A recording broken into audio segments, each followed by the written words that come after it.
que esperar do cenário macroeconômico para 2026? Agora, aqui no Safra Insights.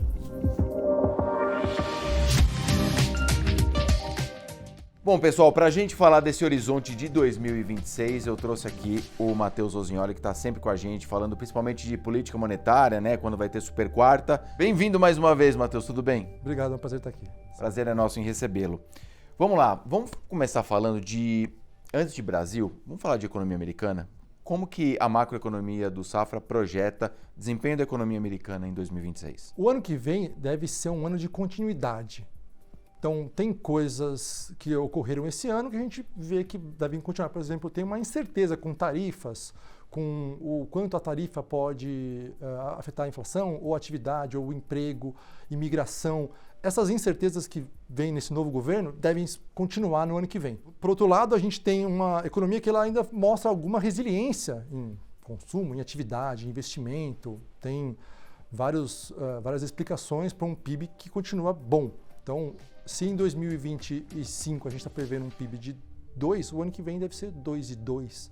Então é algo que continua ok. Nesse cenário, a inflação cede, mas cede pouco. Então ela ainda está acima da meta do Federal Reserve, do Banco Central Americano, mas tem caminhado. Então faz sentido você talvez tenha algum corte a mais de juros. Então o juro que está ali acima do que a gente chama de neutro, taxa de juros neutro, pode ficar um pouquinho mais próximo do neutro. Então pode ter um corte de juros no ano que vem, talvez 2, levando um pouquinho mais para o neutro, a depender de como vai evoluir esse cenário, se esse PIB de 2,20 se confirmar, se for algo mais fraco, como é que evoluem as tarifas, se vai voltar, né, se isso é retirado ou não, tem acordo comercial com outros países. Então, toda essa incerteza pode mudar um pouquinho o cenário, mas acho que o panorama geral é esse. Quando a gente olha para a tração da economia do Brasil, vamos falar de PIB, começar falando de projeção de PIB, como que vocês veem a macroeconomia? Dado que o juro está alto, o juro deve caminhar para mais baixo, mas ele por estar num patamar elevado, ele restringe a economia.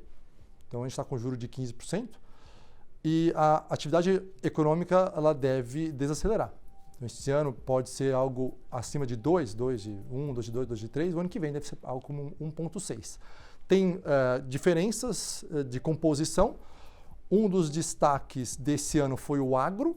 Ele não deve ser um destaque no ano que vem. Não quer dizer que a safra vai ser ruim, a gente vai ter quebra de safra, não é isso. Mas a gente cresceu muito em 2025, não deve crescer tanto, deve continuar num patamar bom, mas sim um crescimento adicional nas safras de grãos e outros. O investimento também deve ceder, isso reflete um pouco o juro alto, o consumo do governo um pouco menor, e aí vai. Então, a maior parte da abertura do PIB é acomodando, é algo mais suave. Só o agro que tem algum destaque porque cresceu muito esse ano.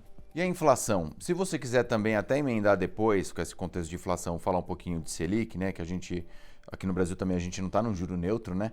Então, como é que deve ser o comportamento do Copom a partir da inflação observada em 26? Em economia, as coisas têm que conversar uma com as outras, então as coisas têm que encaixar. Se a atividade deve ficar um pouco abaixo do que a gente chama de potencial, um PIB de 1,6 é abaixo do potencial. Então a gente está esfriando um pouquinho, rodando um pouquinho abaixo do que a gente acha que é o normal para o país.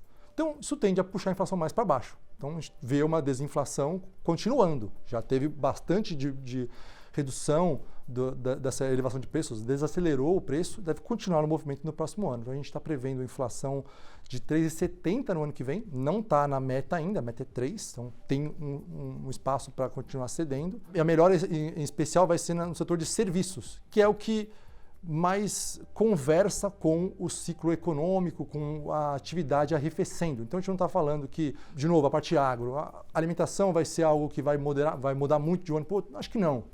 Vai continuar boa. Não é ele o grande destaque. O grande destaque deve ser a parte de serviços, com o mercado de trabalho um pouquinho menos apertado e a atividade como um todo permitindo que o serviço dê uma esfriada. Com isso, abre-se uma janela para cortar mais juros. Então você tem uma continuidade do movimento que a gente acha que começa em janeiro e vai continuar cortando até algo como 11,5. Se essa inflação surpreender para baixo, como surpreendeu ao longo de 2025, tem espaço para ir mais. Sem dúvida. Por outro lado, se o Banco Central segura, tem uma postura mais austera e segura mais o juro no patamar mais elevado, aí a atividade pode sentir mais e a hora que ele for cortar, ele pode cortar mais rápido até. Então, talvez o ponto final do 11,5 seja parecido por diferentes caminhos que chega até lá. Pode começar antes e ir mais moderado ou começar depois e ir mais rápido. Mas acho que o ponto final de 11,5 é bom porque ele ainda é restritivo, ele ainda é acima do neutro e conversa com uma inflação que caminha para a meta, mas ainda não está lá. A primeira reunião do Copom, 27 e 28 de janeiro, se eu não me engano, né? Há chances aí de ser o primeiro corte já. Sim, é o nosso cenário.